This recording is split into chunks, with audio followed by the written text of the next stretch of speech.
ničesar torej v tej državi glede dolgotrajne oskrbe ne deluje, razen ena stvar, ne, in sicer pobiranje prispevkov. 44 milijonov so jih pobrali samo v prvem mesecu, pri čemer niso izdali niti ene odločbe. No, in ko sva bila prej v lepem delu te epizode pri obvodnem financiranju, povej mi, če davek je, če se denar od vseh državljanov in podjetij že steka nekam, storitev ni opravljena. Kaj pa je to drugega kot obvodno financiranje?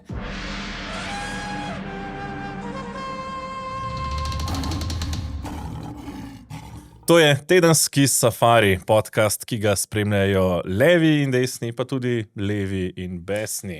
Gledajo nas tudi nemogoči sodniki iz četrtfinalne tekme Evropskega prvenstva v košarki proti Nemcem, pa tudi člani dinastije Dodik in njihovi gospodarski tajkuni. Gleda pa nas tudi minister za dolgotrajno oskrbo proračuna, Simon Maljevac. Ja, vsi ti pa, če začneva kar pri sodnikih in ekipi, slovenski ekipi, ki sicer dočakala 7. mesto, žal ni prišla do medalje, pa vendar borili so se kot levi. Zapisal sem na našem portalu zanima.me, da je bil to izpad z zlatim leskom, vendarle smo izpadli proti aktualnim svetovnim prvakom, Nemcem, ne proti komorkoli. Zdaj, glavni faktor, bi si celo upal trditi v sicer izjemno tesni četrtfinalni tekmi, so žal bili sodniki.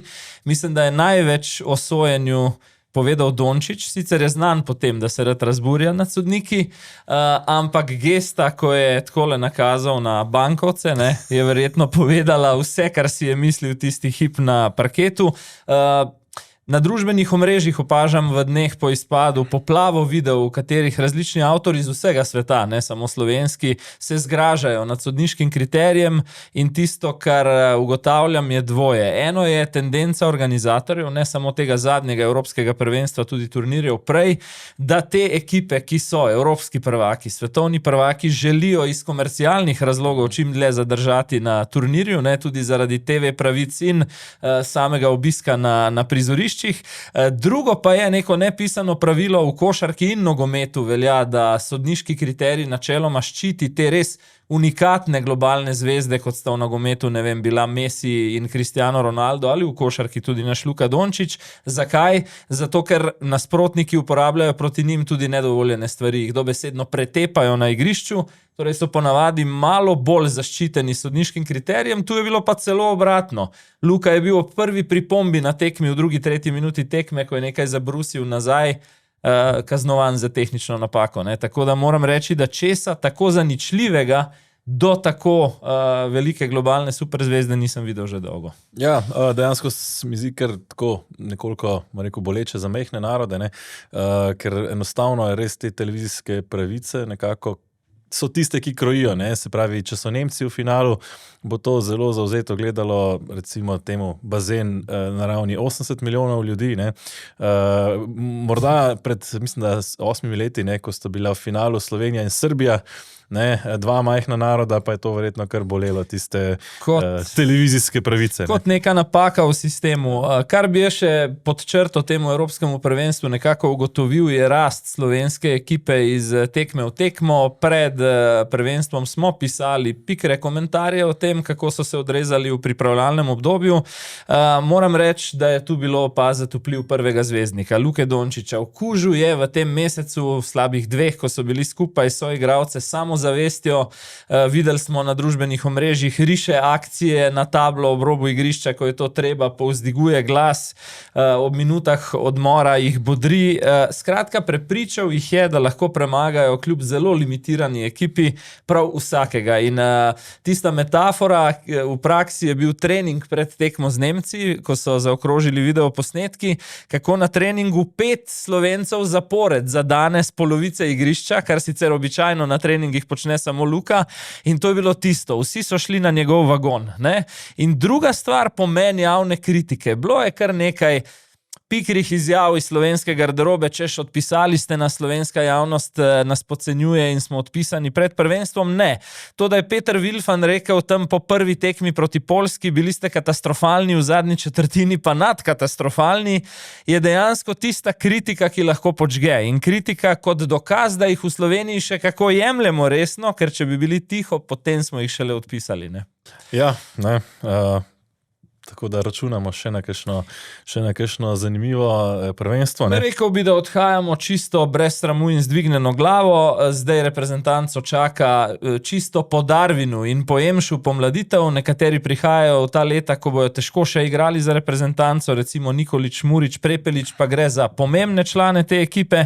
Pričakovanja javnosti pa bodo v državi, kjer smo bili 2017 evropski prvaki, ostala visoka. Potrebno bo skrbeti kljub menjavi generacije za nek tekmovalni ugled.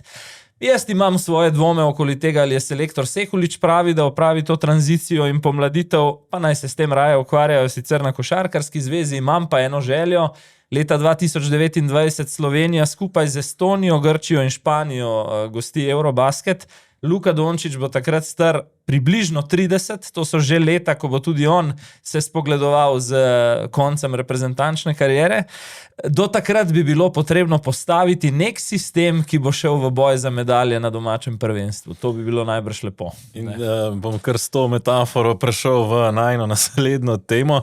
Ne, in sicer novi selektor, ali kako bi temu rekel, se obeta Novi Sloveniji. Čez pravzaprav jutri imajo v Novi Sloveniji kongres, kjer bodo volili novega predsednika.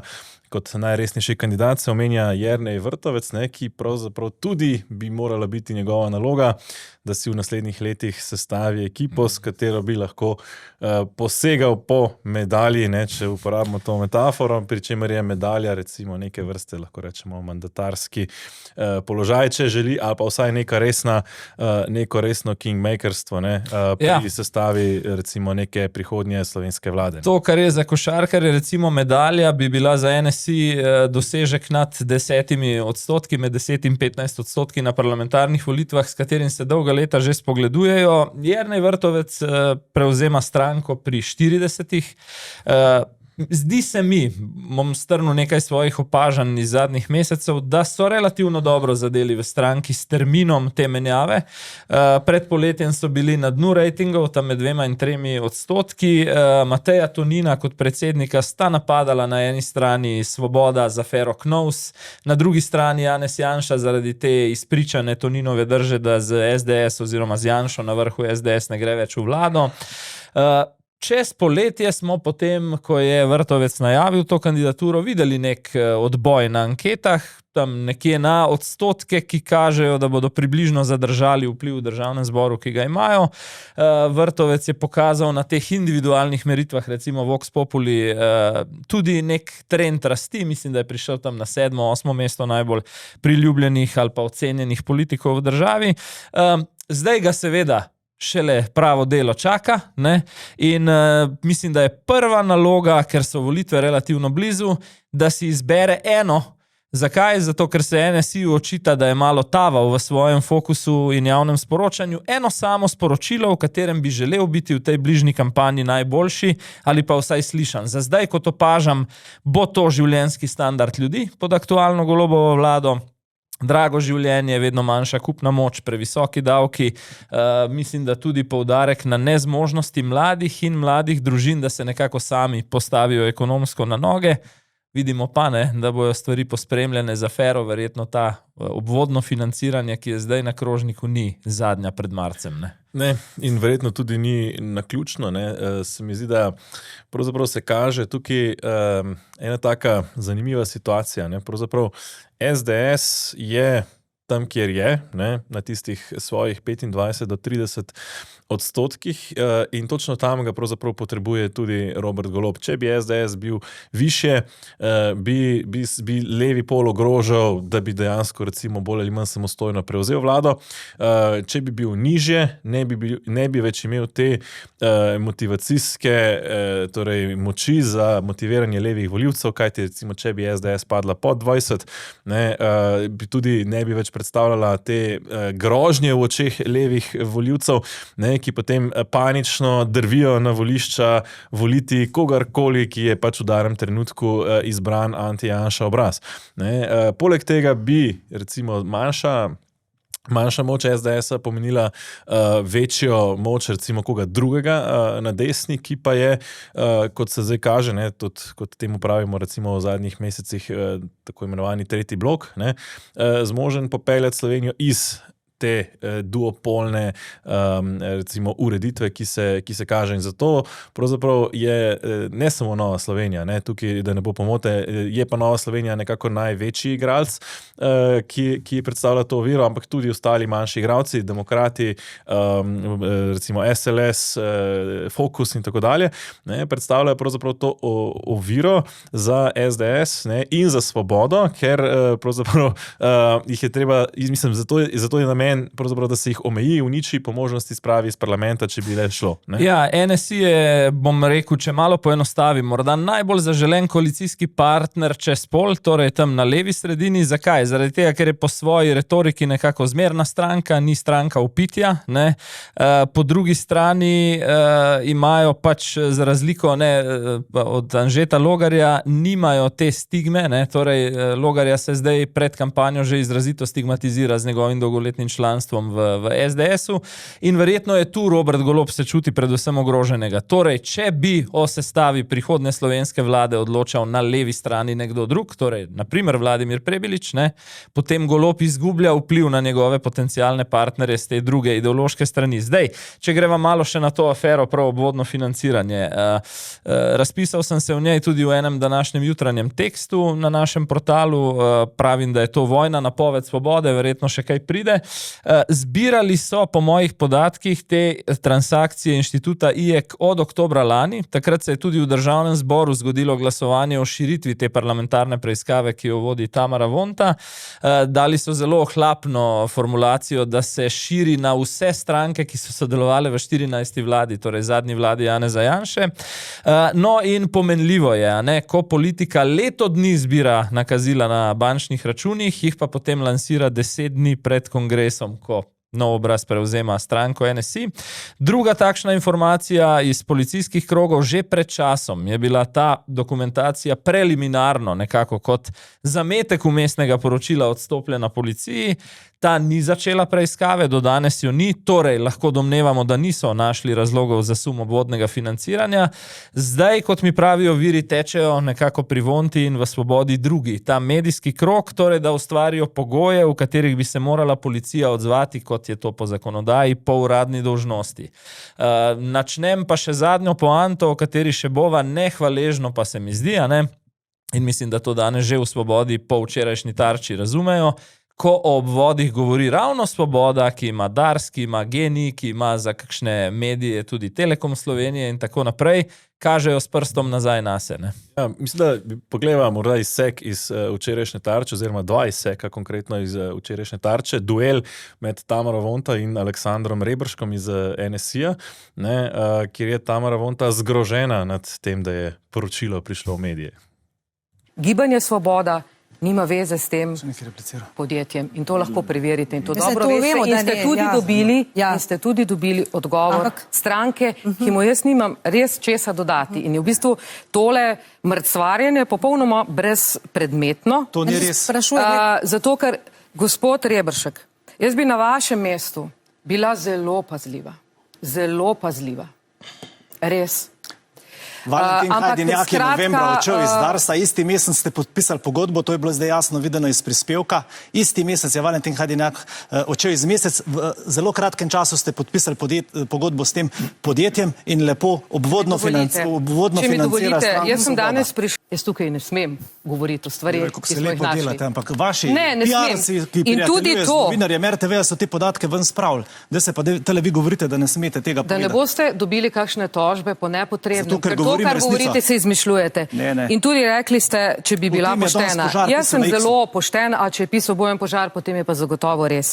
Skratka, kar hočem povedati je to, da sem bila tudi obtožena tega, da sem poročilo dala v javnost, verjemite, niti slučajno mi ni to v interesu, zakaj bi mi bilo in ga nisem dala in sem zgrožena, da je prišlo ven. Vaše PR-ke se zahvalite. In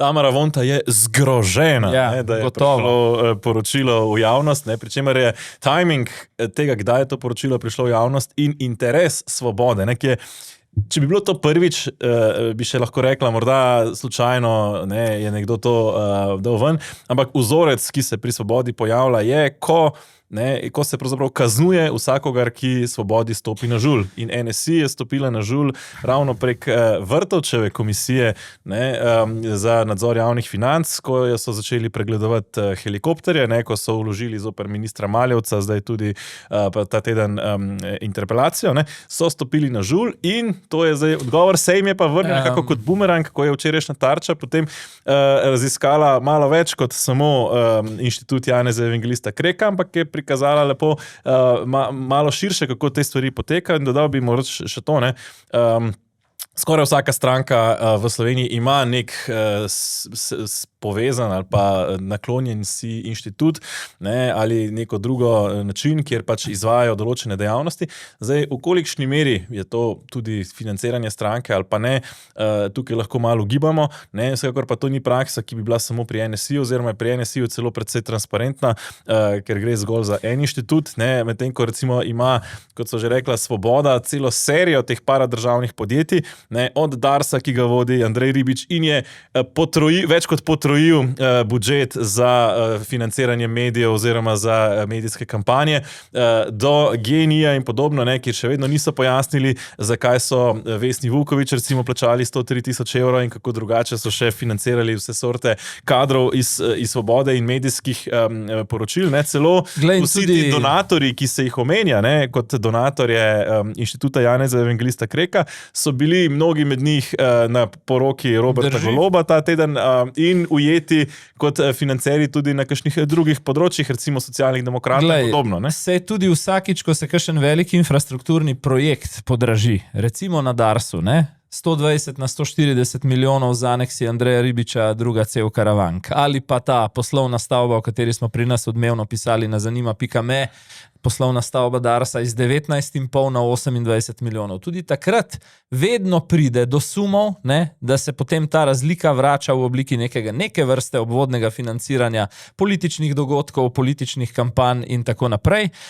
Moram reči, da mi je bilo, bom rekel, zanimivo opazovati, kako bo Tamara Vonta splezala na sinočni Tarči iz očitkov, da preko Darsa in GEN-I-ja plačuje Svoboda, ki je nastala kot anti-Janša projekt. Če že kaj, programa nimajo, so pa anti-Janša, istega človeka za propagando preko omrežij X, kot naj bi ga predtem kar nekaj let plačevala tudi SDS.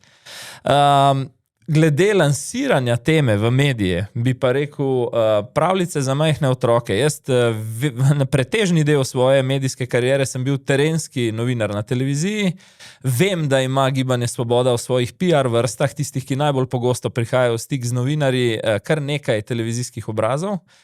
Kdo tudi iz nacionalne televizije. Moja teza, ki je seveda ne morem dokazati, je, da je objava na žurnalu 24, ki je prvi poročal o tej aferi, bila bolj slepilni manever, ker je žurnal težje povezati s stranko. Dejansko pa potem vemo, kdo je to zgodbo naredil medijsko odmevno. Nacionalna televizija, ki je objavila celo imena in priimke nekaterih zunanjih sodelavcev stranke NSI. Tako da jasno pa je, ker vemo, kako zelo hierarhično je, sploh v največjih dveh strankah urejeno poslovanje v tej slovenski politiki, da nihče od širšega kroga sodelavcev ali SDS ali Gibanja Svobode ne lansira neke zgodbe, ne da ima najprej na prvem nivoju kljukico, če želiš, predsednice preiskovalne komisije, na drugem nivoju pa verjetno zelo potrebno tudi, da temu prižge zeleno luč sam vrh stranke, oziroma če hočeš Robert Golob. Ja, jaz bi dodal še to, da se mi zdi, tukaj, ko gre za te gradbene podjetja, pač oni sistematično dajo določene donacije pač na vse strani, zato da ne glede na to, katera vlada potem na koncu pride na oblast, imajo vsaj neke vrste naklonjenost ali nekaj koristijo. Robert Golob, ko je bil gospodarstvenik, sicer paradržavni gospodarstvenik, v GEN-I je zelo dobro razumel, da ta, danes si moderno rečejo, družbena odgovornost poteka v obe smeri, na levo sredino in na desno sredino, in med drugim smo v tem članku objavili tudi nakazila neuradno, sicer je ta podatek 24.000 evrov v predvolilni kampanji 2022 za Novo 24 TV, konkretno za približno 20-minutni nastop na opozicijski televiziji. Danes pa, ko se potem nekateri poslovneži prikažejo na njegovi poroki, želi te poslovne slavneže poriniti v kot nekoga drugega, tudi oni razumejo družbeno odgovornost in poslujejo z eno in drugo vlado, kar je najbolj normalna stvar, ne? Samo potem pač bodi iskren, ne? In povej, komu hodiš na domačijo delati PR intervjuje, ne? In kdo potem sedi pri tebi na poroki. In kdo ravno tako gradi 100-milijonske projekte, kot ti vodiš vlado. Ne? Ja, tukaj ne samo eni, ne, Robert Golob je takrat prek GEN-I-ja, očitno je že ali računal na ta scenarij, da bo še nekaj časa pač direktor in je v tej luči, ne, izdatno financiral vse medije, ne, od desnih do levih, ne, in potem tudi izsiljeval, ne, v vsakem od teh medijev intervju kot neke vrste, ne sicer uradno, ampak v praksi pa je bilo tako, ne, če Robert Golob ni dobil intervjuja, ne, potem je to financiranje zelo hitro usahnilo. Pa tudi, ko ga je dobil, ne, ko sva omenila to televizijo, je potem v nekaj mesecih, ko je bil na oblasti, ne, na vse to pozabil in sta z danes Tino Golob-Gaber te iste medije označila za tovarno zlobe. Ne. Ja, ne, pri čemer bi dodal samo še to, ne, da je pa zelo, se mi zdi, sporno, ne, celo nevarno, ko imamo situacijo, ko v državi dobimo neko parlamentarno preiskovalno komisijo, ne, ki zelo selektivno preiskuje samo opozicijo, ne, ali pa pač, če hočeš, prejšnjo koalicijo, ne, in se potem lepo pridobi podatke o transakcijskih računih, o računih, o poslovanju in tako dalje, ne, da lahko potem te stvari prosto lansira, pač uidejo v javnost in so potem seveda zgroženi, kot je bila Tamara Vonta na prejšnjem posnetku, ampak seveda lansirajo to v javnost, kadar pač jim to ustreza in ta trenutek, ne, je to ravno pravzaprav v luči tega boja za predsedniško mesto v NSI-ju, ne, kjer je pravzaprav Jernej Vrtovec tisti minister, ki je bil v Janševi vladi eden najbolj priljubljenih, ne, še zdaj vemo, njegova zasluga je prepoved prehitevanja tovornjakov na avtocestah, pa zavijanje desno ob rdeči, ko je v križiščih, kjer je to smiselno, ne. Torej, nekdo, ki je pospeševal, bomo rekel, pretočnost prometa, kar je ravno rak rana te vlade, ne, in nekako je stopil na žulj tako levim, ne, in kot Janezu Janši, ne, ravno recimo za predsedovanjem komisiji KNJF. Veš kaj, sej mogoče bi kakšna afera, če bi bila približno pristna in lansirana od koga drugega, še celo kaj zatresla ta slovenski vsega vajeni politični parket, če ne bi to lansirala ravno stranka, ki ima na preiskovalni komisiji GEN-I, ki jo je sicer odredil in zahteval državni svet, Tomaža Laha, svojega lastnega poslanca, ki je, mislim, da junija 2024 sklical prvo sejo te farsične preiskovalne komisije in do danes ni prišel dlje od prve točke dnevnega reda in to je dogovor o delu, torej statutarne zadeve, ne, kako bodo opravljali svoje delo. Lah tam sedi za to ravno, da se ne bi preiskovali obvodi svobode, ne, tako toliko o kredibilnosti. Pač. Toliko, ne, ko smo že pri parlamentarnih postopkih, ne, ta teden je bila vložena še ena interpelacija in sicer zoper ministra za solidarno prihodnost. Ne, ja, oziroma jaz bi mu rekel za dolgotrajno oskrbo proračuna. Ja, mislim, tisto terminalno, paliativno. Tako, ja. Glede na to, kako je proračun voden, pa kakšni so podatki po 8 mesecih, je res bolj na aparatih. Ja, sicer pa, glede Malevca, preden greva v podrobnosti o dolgotrajni oskrbi, Maljevac kot politik se mi zdi, da je produkt Golobove odločitve, da se pač pozicionira, ne, po letu 2022 kot glavni nosilec anti-Janša politike, na račun, da vlado ponudi kot poligon za skrajno leve politične eksperimente, proračunsko-družbene eksperimente in eden od takšnih eksperimentov je tale dolgotrajna oskrba na način, kot so jo zapeljali. Ne. Ja, Simon Maljevac, ne, je znan kot ustanovitelj inštituta 8. marec, ne, pa potem vodja kampanje Čas je za leta 2015 na družinskem referendumu, ne, ni bil posebej uspešen takrat, je pa očitno zdaj njegova kariera šla, odkar je stranka Levica pač v vladi, ne, lepo visoko navzgor do ministra, ker človek, bom rekel, tovrstni človek, ko postane minister, ne, se človek kar vpraša, kam so padli standardi, ne, zdaj, kaj očitajo v interpelaciji opozicija, torej NSI in SDS, ministru Maljevcu, neučinkovitost in negospodarnost pri porabi javnega denarja, neučinkovita dolgotrajna oskrba in izvajanje stanovanjske politike, nevestno delo v službi zaradi zavajanja glede dolgotrajne oskrbe in opustitev dolžnega ravnanja pri dolgotrajni oskrbi in stanovanjski politiki. Mislim, da si lahko pogledava za vzorec še en izsek, en duel iz tega tedna, pa predlagam, da kar pogledava. Spada pod skupnost socialnih zavodov. In oni so dali uvod, da v registru trenutno imate zgolj 3 izvajalce, ki bi naj izvajali oskrbo na domu. Vi bi morali izdati odločbe že za 1.7. Takrat, ko ste takrat pobrali prispevek za socialno delo.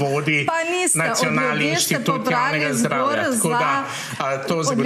pobrali zgolj prispevek, to je 44 milijonov in ko smo vas sprašali, koliko ste sploh pobrali finančnih sredstev, niste imeli pojma in ste prelevili informacijo na zavod in oprostite, gledajte, če sem jaz lahko vas poslušala, boste tudi vi mene, ne? Vsaj toliko bodite korektni, da poslušate to, kar vam tisti, ki izvajajo oskrbo, danes sporočajo.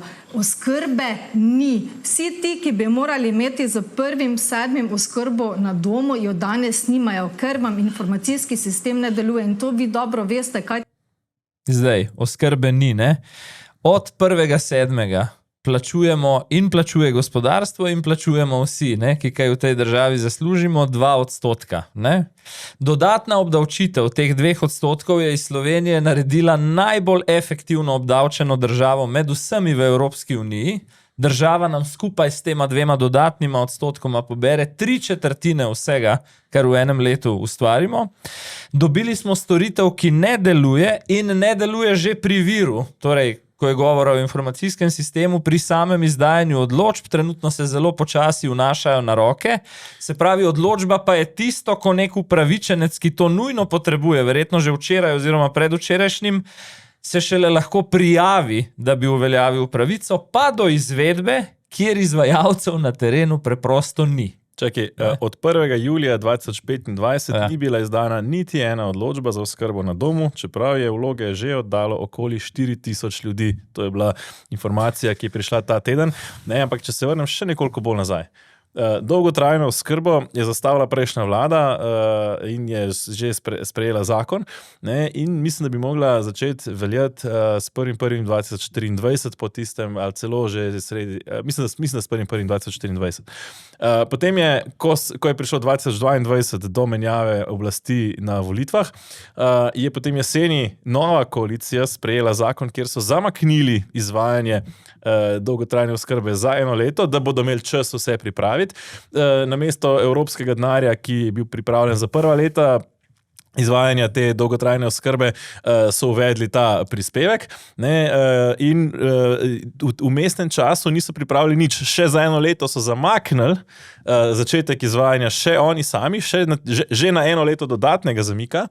In ko je prišel zdaj ta datum, ko ne bi začela zadeva veljati, ne, po 2-letnem zamiku, ni pripravljeno še absolutno nič. Informacijski sistem ne deluje, kadrov ni, praktično ničesar od teh pravic dolgotrajne oskrbe ni mogoče uveljavljati in minister pravi, vse je v redu, vse deluje, ne, hkrati pa priznava, da bo informacijski sistem začel delovati šele, mislim, da konec septembra, če sploh bo, pri čemer bi mogel začeti delovati že zdavnaj, ne, že maja, ne, ali pa aprila, da bi se lahko tudi izvajalci na to pripravili. Še več, tudi sistem je pripravljen tako, da so postavili cene prenizko, zato se noben od zasebnih izvajalcev ne želi prijaviti, ne, in so občine v situaciji, ko praktično nimajo izvajalcev za dolgotrajno oskrbo, ničesar torej v tej državi glede dolgotrajne oskrbe ne deluje, razen ena stvar, ne, in sicer pobiranje prispevkov, ne, 44 milijonov so jih pobrali samo v 1. mesecu, pri čemer niso izdali niti ene odločbe. No, in ko sva bila prej v lepem delu te epizode pri obvodnem financiranju, povej mi, če davek je, če se denar od vseh državljanov in podjetij že steka nekam, storitve ni. storitev ni opravljena. Kaj pa je to drugega kot obvodno financiranje? In če se retorično vprašam, kaj v tem primeru mi obvodno financiramo, je moj odgovor kampanjo stranke Levica in kampanjo Simona Maljevca osebno za prihodne parlamentarne volitve, ker nam tudi, potem sta imela s premierjem Golobom posvet na to temo, kjer sta PR loščila ta popolnoma zavoženi projekt, kjer nam Maljevac sporoča, da gre za največji napredek na tem področju v zadnjih 30 letih. Robert Golob pa nam sporoča, da premier podpira ministra v luči interpelacije, pa še nekaj glede tega posveta, ki je bil v vladni palači precej. Natančno sem gledal na koncu nekaj izjav teh, ki so jih pripeljali kot salonske leve pred kamero po koncu. Maljevac na vprašanje, zakaj takšne zamude z vzpostavitvijo informacijskega sistema, pravi, da zamud ni. Se pravi, tako kot pri zastojih, ko ti radio sporoča, da so priključki v tunelu odprti, pa se peleš mimo in niso, kar drži samo, ko gre, kot si rekel, za pobiranje denarja iz žepa davkoplačevalcev, in to je itak očitno edino, kar to vlado pri tem projektu zanima. Premier Golob se je pa po posvetu postavil v vlogo javnomnenjskega PR loščenja oziroma zunanjega opazovalca, ne odločevalca v zadevi, in je rekel, da na ta posvet ni prišel, citiram, z nobenimi previsokimi konkretnimi pričakovanji, da pa je državna, ampak dolgotrajna oskrba tako velik projekt, da enake hitrosti in kakovosti po vseh koncih države itak ne moremo pričakovati. Je pa enaka kakovost in hitrost, ko gre za plačevanje v proračun. Ja, pri čemer tudi so bili povsem gluhi za predloge delodajalcev pred časom že, da če že imamo zgolj nek manjši delež teh storitev na razpolago, zakaj ne bi tudi plačevali zaenkrat manjši delež? Sej potem, ko bodo pa oni uspeli vzpostaviti vse ostale storitve, pa naj dvignejo tudi prispevek na to stopnjo, kot je zdaj. Ampak ne, mi plačujemo zdaj vsi 1% oziroma 2%, niti ne 1%, 2%, bom še k tem malo pri pokojninski reformi, ki najde naslednja točka. Oni pa lepo seveda polnijo proračun iz tega, ki je pa, kot vemo, v vedno večjem minusu. No in se zdaj druga zadeva povezana z Levico in z njihovim novim sokoordinatorjem, kot razumem v luči kampanje, Luko Mesecem. Pokojninska reforma, v sredo smo videli v parlamentu približno 12-urno razpravo o pokojninski reformi in tako simptomatično med to razpravo, med obravnavo na delovnem telesu je v Državnem zboru zmanjkalo elektrike, bili so nekaj sekund v temi, kar je izjemna metafora, ker se mi zdi, da tudi s tem ukrepom, podobno kot z dolgotrajno oskrbo, v glavnem tipajo oziroma tavajo po temi. V grobem, delali bomo dlje, se pravi 60 na 62 za tiste za 40 leti delovne dobe, iz 65 na 67 za tiste, ki nimajo nujno vseh teh pogojev. Lahko domnevamo, da ob vsej tej reformi bojo pokojnine nižje, iz česa lahko to sklepamo, ker se odmerna doba iz 24 zaporednih let zvišuje na 35, se pravi, ko podaljšaš to obdobje, nekako po matematiki stvar pada, pa čeprav PR-ovsko slišimo samo to, da se pa odmerni odstotek iz 63% plače dviguje na 70. Ampak so ekonomisti že izračunali, da ker se bo usklajevalo ne z rastjo povprečnih plač, ampak z inflacijo, bo dejansko z leti pokojnina padala. In zdaj, kar pa nakazuje na popoln kaos, po vzoru dolgotrajne oskrbe, Zakonodajno-pravna služba parlamenta je prinesla na obravnavo 46 strani pripomb in javno je njihova predstavnica na seji povedala, da je zakon nekonsistenten, neenoten in nepregleden, pa potem še nekaj, kar dokazuje to isto. Koalicija, ki je ta zakon sama predlagala že pred kar konkretnim časom, je prinesla 80 amandmajev. Se pravi, še 80 popravkov na zakon. To je kar fascinantno, kako se tega zakonodajnega postopka lotevajo v tej vladi. Ko res se pozna, da so pravzaprav prišli sami amaterji, sama praktično nova sestava parlamenta, ki se je zdaj v 4 letih naučila sicer vlagati amandmaje, ampak še vedno pa nekega tega pravnega postopka absolutno ne obvlada. Bi pa rekel vseeno nekaj drugega. drugega. Ne. Tukaj sem jaz malo manj kritičen, ne, do pokojninske reforme, ker pač dejstvo je, da pokojninsko reformo mi potrebujemo, ker je naš pokojninski sistem ta trenutek nevzdržen.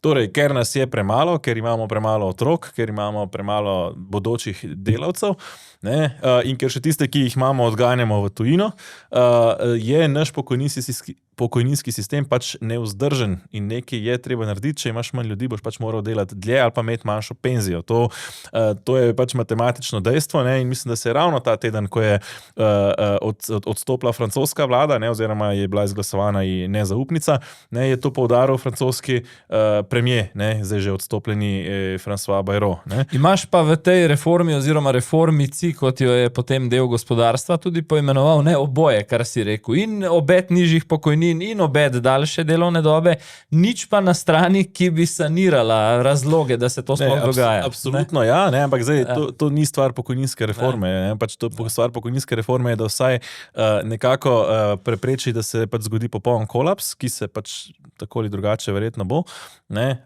Bolj ali manj mehko, ampak pač tukaj je govoriti enostavno naivno oziroma nabijati penzije, ne, iz pač prispevkov, ki jih ni, ne, zato ker pač tisti penzionisti niso zagotovili zadosti pač prihodnje generacije, ki bi to počela, ker ljudje pač niso razumeli. Ne. Ljudje pač ne razumejo, ne, da pokojninski sistem funkcionira na demografijo. Če ti nimaš dovolj naslednje generacije, ki bo vplačevala, ne, potem pač ti ne moreš imeti pay-as-you-go sistema, kot ga mi imamo, torej, da aktualni delavci plačujejo pokojnine za aktualne upokojence in bodoči delavci vplačujejo potem, ko pridejo pač v starost, ko delajo, ne, pokojnine za bodoče upokojence. Če je teh bodočih delavcev premalo, kar pač se nam dogaja že, ne, pravzaprav je ta pokojninska reforma predvsem too little, too late, ne, ker je zelo pravzaprav mehka, ne, in hkrati ne prav zelo učinkovita. Je pa res, ne, da ta vlada pa dela na drugi strani vse kontra temu, da bi dejansko na drugi strani naredili napredek, torej, da bi bilo več veselja do življenja v tej državi, da bi več ljudi lahko imelo otroke, da bi reševali recimo stanovanjsko problematiko, ne, kot se sicer na polno hvalijo. In tako dalje, se mi zdi pa malo smešno, potem ko SDS, ne, sicer znana oziroma kot gradi svojo kampanjo na fiskalni vzdržnosti, ne, potem pa kritizira ravno te pač pokojninske reforme, ne, oziroma, bom rekel drugače, na upokojencih se pač bije predvolilna kampanja, ne, tako na levi kot na desni. Ne. Absolutno. Najna naslednja tema, rekla sva, da dolgotrajne oskrbe ni, se mi pa zdi, da ta vlada svojim političnim botrom na ljubljanskem magistratu Zoranom Jankovićem kar lepo dolgotrajno oskrbuje določene kapitalske lobije iz Republike Srpske. Na sliki sta župan Janković in predsednik Republike Srpske, zdaj lahko rečeva že samo oklicani vodja te entitete Milorad Dodik. Ja, ta teden, po 3 tednih menda mukotrpnih razprav, je vendarle vladi uspelo sprejeti nekakšne sankcije proti Miloradu Dodiku, konkretno njemu individualno je zdaj po novem prepovedan vstop na ozemlje Republike Slovenije. Zanimiva pa mi je razlika med dejstvi in med tem, kar nam pripoveduje o tem vlada. Vtis, ki ga želijo dati, je, da so ukrepali relativno hitro, v 2 ali 3 tednih sprejeli zahtevno odločitev. Finančni minister Boštjančič pravi, da to pač vpliva na gospodarske odnose. Ne? Soglasno in brez razprave pravijo, odločno so odreagirali s to prepovedjo vstopa. Zdaj pa dejstvo. Niso razmišljali 2 ali 3 tedne, ampak je razmislek uradne Ljubljane trajal več kot pol leta. Zakaj? Marca je bil Dodik na sodišču v Sarajevu spoznan za krivega rušenja ustavnega reda Bosne in Hercegovine. Ne?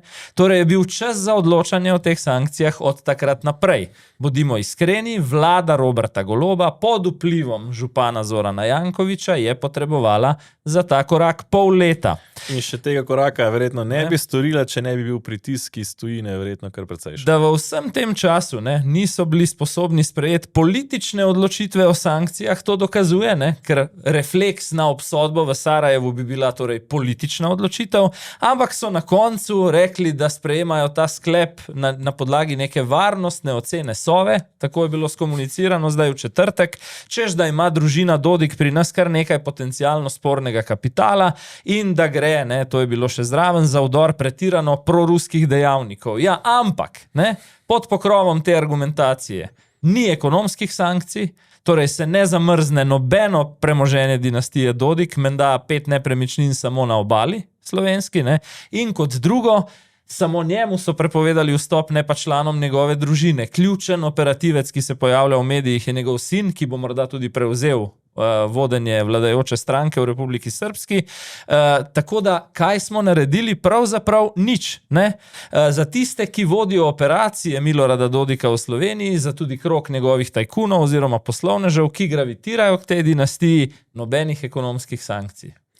Nobenih, ne. Seveda pač, če pa vendarle je tukaj v objemu, ne, Matičar, ki je ta teden poročil našega premierja, ne, na tako imenovani poroki leta, ne, ki je bila skrbno zasebna, hkrati pa zelo javna, ne, Robert Golob je Zoran Janković je dal garancijo 50 let, ne, ali kako že na ta zakon.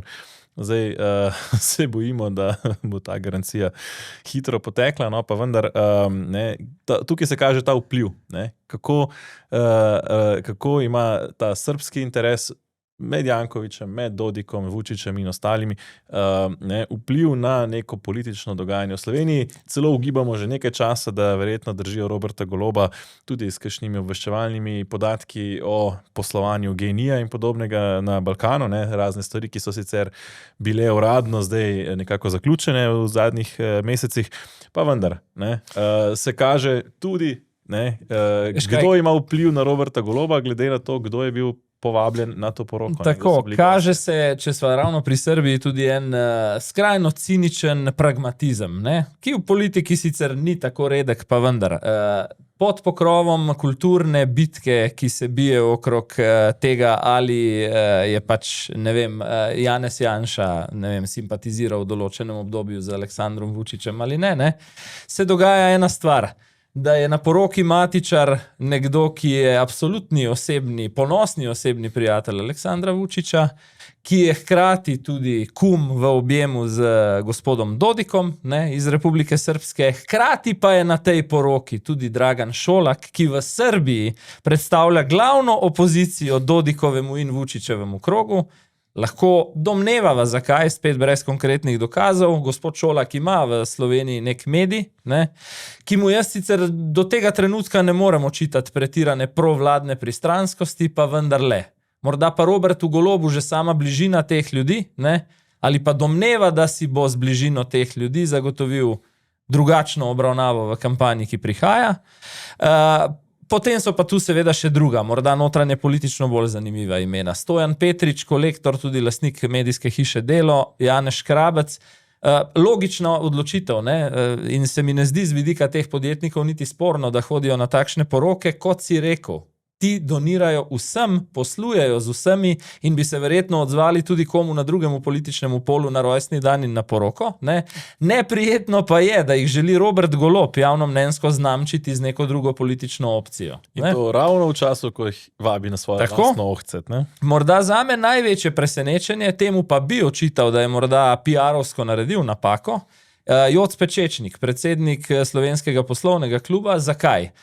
Spet to, da se odzoveš na poroko, pač tudi neka osebna odločitev, pa vendarle. SBC je pod vodstvom Pečečnika precej goreč kritik ekonomskih ukrepov te vlade. Če bo ali če ne bo ta kritika v mesecih do volitev zvodenela ali postala malo bolj benigna, recimo, ne, bo vtis bližine Joca Pečečnika in Roberta Goloba morda delu slovenske javnosti, tistemu, ki ravno potrebuje rešitve na ekonomskem področju, dajal rahlo napačno sporočilo. In potem so tu še kategorije obrazov, ki absolutno sodijo v ta rajon svobode, to pa so Andrej Ribič, ki ga pogosto omenjava kot šefa Darsa, kot vodjo nekega ogromnega finančnega obvoda za stranko, ki vlada, Matej Arčon, ki je po številnih neuradnih informacijah eden najbolj intimnih prijateljev Roberta Goloba, Klemen Boštjančič, ki je, bom rekel tako zelo poenostavljeno, neka taka tipalka lobijev, ki stojijo za, ekonomskih lobijev, ki stojijo za aktualno Golobovo vlado, Žiga Debeljak, jih prav tako uteleša, predsednik slovenskega državnega holdinga, ki je recimo ponudil odlično svetovalno zaposlitev Damirju Črnčecu, ne, in po nekaterih pričevanjih tudi Tone Krkovič, pa smo ob Črnčecu še malo v tem taboru, ki mu v življenju že ni bil kakšen prevelik problem zamenjati ideološko stran. In se pravzaprav ta stvar zavrti za 360 stopinj, od tega, da so na poroki prijatelji in sovražniki Aleksandra Vučića, do tega, da so tam tudi prijatelji in sovražniki Janeza Janše in tako naprej. Ne? Vsaj bivši prijatelji, ko so že pri bivših, ne, ni pa bilo Urške Klakočar Zupančič, ne, ki je stala ob strani Robertu Golobu od samega začetka stranke, potem pa nekako izpadla ven iz tega ožjega kroga, ko so očitno nekoliko jo bolj spoznali. Ne. Zdaj sicer nekako dviguje dramo s tem napovedjo predsedniške kandidature za Svobodo, sicer tudi že njenim umikom. Ne. Ni bilo tudi recimo mladega Žavbija, ne. Je pa bila Marta Kos, ne, ki pa je tudi uradno bila še pred komisarsko kandidaturo skregana, ne, z Robertom Golobom. Tako da tukaj se vidi, in pa recimo zanimivo mi to Nataša Avšič Bogovič, ne, kot vodja poslancev Svobode je očitno izprej povsem neopazne poslanke zelo visoko prosperirala v krogu, odkar je recimo nadomestila Boruta Sajovica na mesto vodje poslancev. Ne? No, konec koncev pri Tamari Vonta, ne, ki je zdaj v imenu Svobode lansirala eno odmevno afero v opoziciji, ne smeva pozabiti, da je tudi ona v obdobju, ko je nismo gledali v slovenski politiki, prezimovala v podjetju GEN-I. Ne? Podobno mislim, da kot Nataša Avšič Bogovič, ki je iz teh vrst prišla v Državni zbor. Če greva še malo na vpliv na javno mnenje pri tej poroki, si želel še nekaj? Mislim, da je brez dolgoročnega vpliva na rejtinge. Neka simbolika prav zanimiva je bila, ko po tej soboti, ne, ki si nisi mogel tej poroki izogniti ne na portalih, ne na televizijah, ne na radijih, nikjer, ne, je potem Svoboda že v ponedeljek zjutraj po Mediani za Delo izgubila okrog 20% svoje podpore, mislim, da šla tam iz 17 proti 13. Na grafu Golob osebno itak ostaja precej nepriljubljen pri samem repu te lestvice, kjer se je zdaj Janez Janša, ki je tudi tradicionalno na mestih 19-20 pomaknil proti 10. mestu, Golob postaja pri dnu. Rekel bi tako, bistveno večji vpliv na izid marca 2026, upam vsaj, bo imelo realno stanje zdravstva, realno stanje pokojninske reforme takrat, realno stanje izvajanja dolgotrajne oskrbe takrat, pomladi 2026, pa tudi plačna reforma v javnem sektorju, ki je neposredno povezana z milijardnim minusom v javni blagajni. Je pa glavno, da je Robert Golob srečen, ne? Jaz svetam, ampak ne rečem direktno, jaz sem srečen. Jaz sem ponosen, da je Tina Gaber danes rekla da. Slovenci imamo radi pregovorno poroke in po tej zasebni plati velja Robertu Golobu prav tako kot komurkoli drugemu privoščiti zasebno intimno srečo v zakonu. Na drugi strani te sreče, če jo uporabiva metaforično, ne, pa so napovedi Umarja in proračunski primanjkljaj v naši blagajni, tam pa je sreče bistveno manj. Na eni strani primanjkljaj, to je zdaj že kar kakšen teden star podatek, je presegal milijardo. Finančni minister pravi, da je bilo točno tako načrtovano in nas to ne skrbi, ker je menda vse pod kontrolo, medtem ko Miran Rudan poje na nebo. Ne? Ja. Namesto 2,1% gospodarske rasti pa Umar po novem napoveduje približno 3-krat nižjo, 0,8%.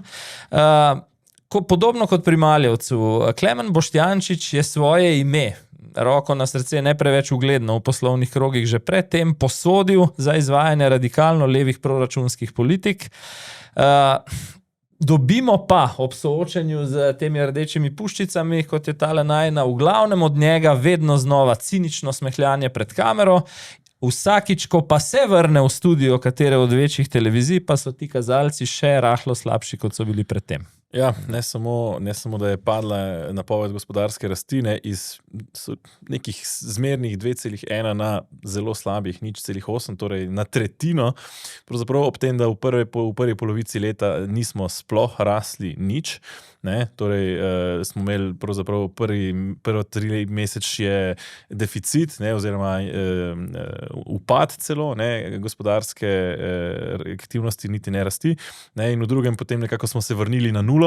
Tako da, kar bomo zrasli do konca leta, pa tudi tukaj, ne, je zelo nekako se mi zdi naivno tudi ti vpisi, ki jih imajo, ne, češ, da se stabilizirale razmere v svetu in tako dalje, kjer se še zdaleč niso.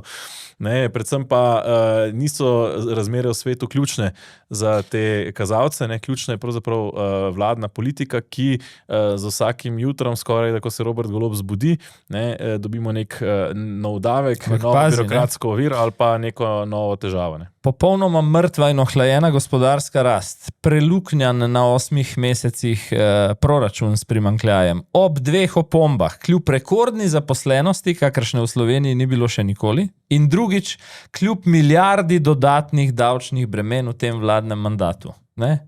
So dejansko javne finance samo še za postrgati. Ne?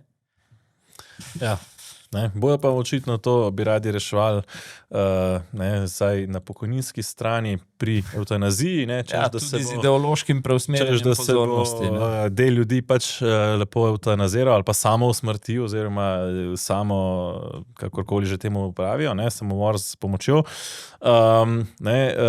Kar pa, čemur se je pa zdaj po robu postavil Aleš Primc, ne, in od 1. septembra že zbira podpise za referendum. Do 5. oktobra ima čas za 40,000 podpisov.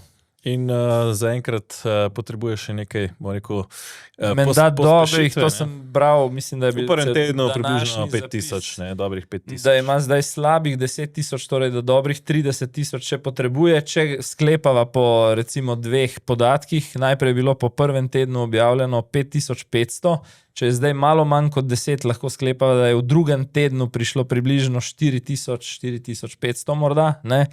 Tempo, ki je potreben, da mu to uspe, pa je približno pač po tem roku do 5. oktobra 8,000 tedensko, tako da težko je reči, da pretirano dobro kaže, ne, tudi po nekih medijskih zapisih bi rekel, da je panike, da mu ne bi uspelo kar nekaj, ker dodatno pozivajo k temu. Zdaj, jaz bom rekel, zakaj. Je pa ključno, da se pravzaprav tukaj stvari postavijo, ne? Ja. Ker enostavno ta ukrep, ne, pravzaprav je bolj bistven, kot se nekako kaže. Ne? Ker to pomeni bistveno spremembo od tega, da je življenje vsaj, če že govorimo pri rojenih, ne, sveto, do tega, da se pač arbitrarno lahko ga tudi konča. In ta korak, ki je zdaj, ne, je pravzaprav tisti ključen premik iz mentalitetni premik celotnega naroda. Želel sem ravno reči, kaj nam to relativno počasno nabiranje podpore za referendum pove o slovenski družbi v letu 2025. Politična pasivizacija, in zato je največja odgovornost obema največjima, torej SDS-u in Gibanju Svoboda, je popolna. Ljudje vidijo tudi na primeru nekih drugih ukrepov iz preteklosti, da tudi udeležba na takšnih in drugačnih referendumih na koncu redko pripelje do uveljavljanja ljudske volje v praksi. Mislim, da je celo strategija morda obeh največjih strank, ne samo največje v opoziciji, da z agresivno politiko na meji provokacije in žalitev izčrpa ljudstvo ravno zato, da bi bila udeležba slabša, da bi bili procenti potem relativno lepši na volilno nedeljo. Je pa dejstvo, ne, da se bo na tem projektu, na teh 40,000 podpisih nekako kalila tudi ta moč konzervativnega dela civilne družbe. Primc je znan po uspešnih akcijah v preteklosti. Če ne bi uspelo, bom rekel tako, da je to nek znak, da se bo o nekaterih temah v Sloveniji, po mojem mnenju, potrebno prenehati politično prerekati, jih potrebno prepustiti stroki, pa ne nujno samo medicinski, tudi družboslovni, pri čemer je potrebno biti pošten, da je stroka rekla svoje, zdravniki so rekli svoje in rekli so ne zdaj. Vemo, da se zdravstveni sistem sooča s hudo krizo in najbrž ne potrebuje še te reforme, ne? In tudi ne na tak način. Ne? Zdravniki so bili glede tega jasni. Zelo jasni. Ne? Je pa, se pravi, vtis, ne, ki se daje, je upravičen, ni pa točen. Namreč z naknadnimi zakonodajnimi referendumi se je ustavilo že marsikakšen škodljiv zakon, tudi če je morda, ali pa vsaj za kar nekaj časa, morda za več desetletij zamaknilo, ne, če govorimo recimo o družinskih referendumih, o umetni oploditvi in tako dalje. Tako da morda se ljudem, ki so glasovali leta 2001, ne, zdi za malo, ko je recimo letos ustavno sodišče njihovo voljo povozilo, ne, pa vendar je treba upoštevati, da so pravzaprav za skoraj 20 let, ne, oziroma več kot 20 let zamaknili to, obvarovali Slovenijo pred temi škodljivimi ukrepi, kar pomeni, da smo tudi zdaj 20 let manj naprej v teh škodljivih, kot bi bili, če bi recimo takrat tega referenduma ne bi bilo ali pa bi ga izgubili. Ne. Tako da ni pri takih stvareh ni povsem vseeno, a se neka stvar premakne ali se ne, in je ključno pravzaprav, da se čez pač kdor ocenjuje, ne, da si ne želi te spremembe družbe, ne, ki je res velika. Ne. Tukaj se mislim, da ne zavedamo, ker je pač vlada in Srebrna nit so pripravili zakon, češ, da so zgolj minorne spremembe in češ, da sploh ni evtanazije in tako dalje.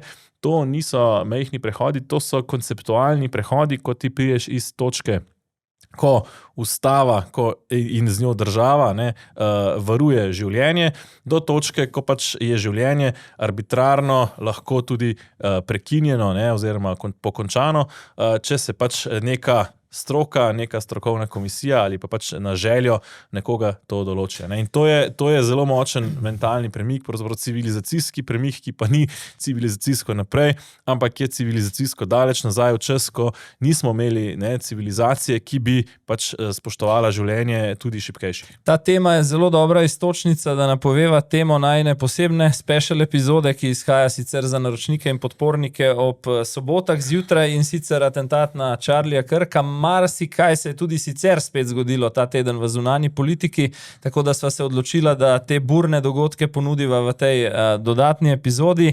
Jaz bi rekel in je dal delovni naslov Umor iz nestrinjanja oziroma celo strel v svobodo misli.